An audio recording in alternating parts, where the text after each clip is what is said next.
Today I'm really excited because the Manx on the Banks, we're headed down to the Digger Dungeon, the home of the Grave Digger.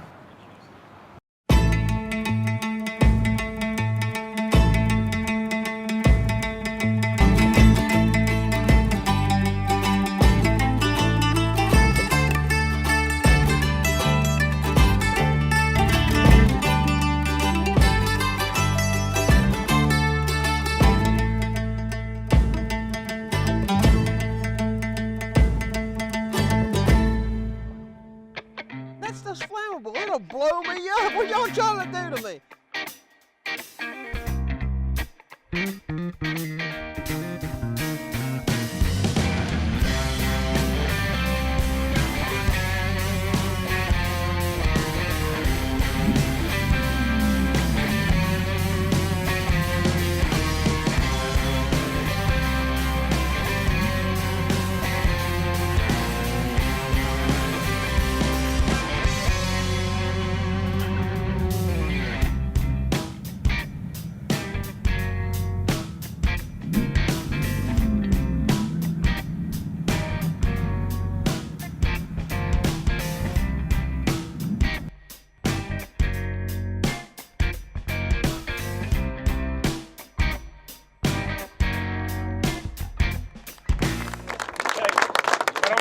Guys for coming out and being a part of a part of American history, and this guy right here being the icon of Dune Buggies in my eyes, and a lot of people's eyes too. Everybody around here, we were old school, but we knew about this guy on the West Coast.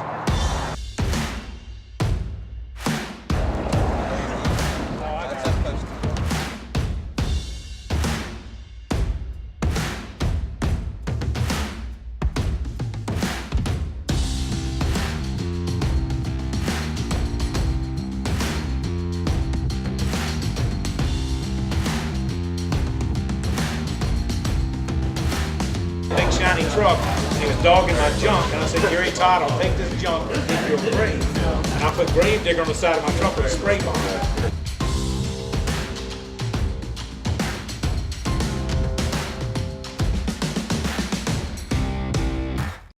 Okay, we're down at Grave Diggers with Dennis, and I tell you what, we really appreciate letting us come down to Myers Manx Club and everything. And I tell you what, man, this is an awesome place. I remember seeing you in the Coliseum in Greensboro, and God, you were good. And I just want to ask you a couple little questions, First, you mentioned a little bit about Myers Manx and about, Bruce and a little bit of history there. So tell us a little bit about what you know about the Myers Manx and the Dune Buggies from, the old days. Well, I'm telling you, man, it's like everybody back in the day from the late 60s, early 70s. And we didn't have the big dunes like they have in California, but we did have one big dune that all the locals knew about, and it was called Penny's Hill. Mm-hmm. And most of us were raised around that dune, and my parents camped there every weekend. My dad was a beach buggy hot rodder, and he had so many vehicles, and through the transition of vehicles that he actually had a Manx fiberglass dune buggy with all the metal flaking and all the good stuff back in the day. The Volkswagen, honestly, was the lightest and the best pulling thing on the beach. My dad had Baja Bugs and Dune Buggies, and we loved them.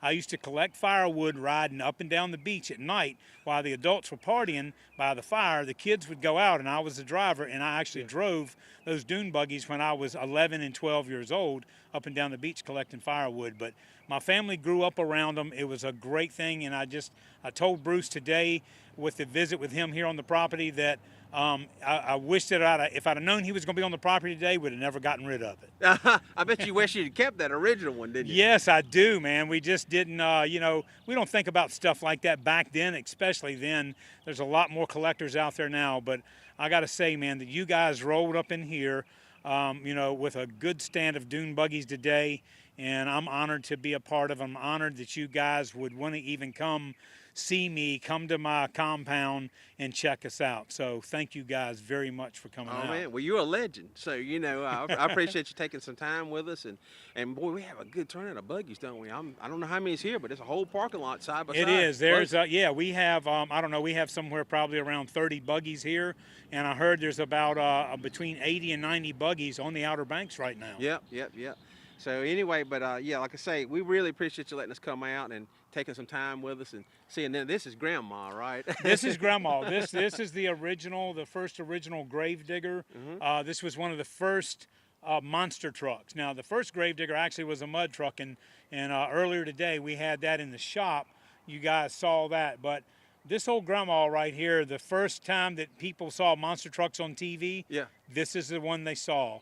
It's in bad condition because I threw it away back in the day. I didn't have money to keep it and restore it, so we just robbed all the good parts off and moved to another platform and built another truck. Awesome. So therefore I threw it away, put it in the woods. People were sneaking through my junkyard to get videos and pictures of it because there was a little segment of it on TV.